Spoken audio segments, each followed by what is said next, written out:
We're thrilled to be able to bring the WTS race to Chicago. We think the city has embraced the format, the racing. We hope the crowds will be out there.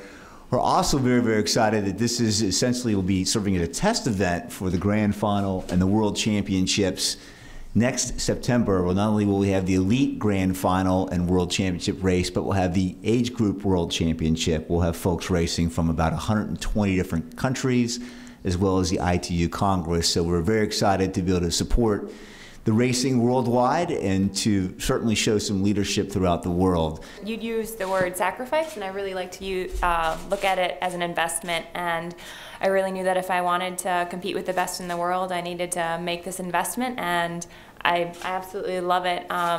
You know, it's hard. I left the States in December, and this is my first time back in the States, so it's hard. It's the first time seeing my parents since Christmas. So those types of things are hard, but it's part of the job, and you know, it's something that I'm willing to invest in this. You've come back in this last year, been on the podium, showed some great improvement in your health and your desire to be back racing, but how does that feel when you have that gift taken away from you?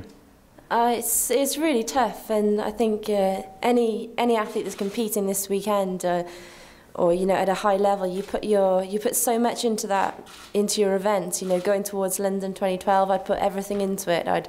What I thought about for, you know, a couple of years, the thing that got me out of bed when I didn't want to go morning swimming, the thing I'd think about when I was struggling in a run session, and then, you know, and luckily I got an injury. But I think that's sport, and you know, you have really bad times, but then I think you really want to come back and have those good times again. And I had a long period out with injury, and I just didn't lose that desire to get back. And coming back and racing this year has been amazing. It's just why I love the sport. It's why I went through those months of injury and not knowing what was going to happen, and just so happy to be on a start line. And obviously I had a few good results at the start of the year, which made the feeling of crossing a finish line and doing well. That's something I really missed when I was out with the injury.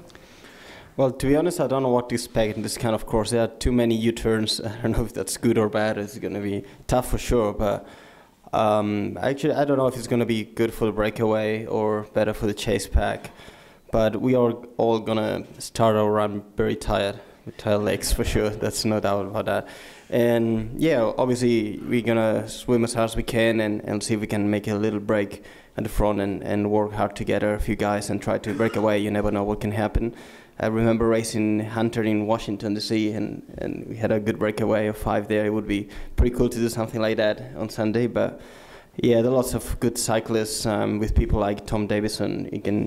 He's been changing the game a little bit in the last few races. He's a really strong cyclist, and it could happen that we all get together on the bike. But yeah, you have to be ready for anything.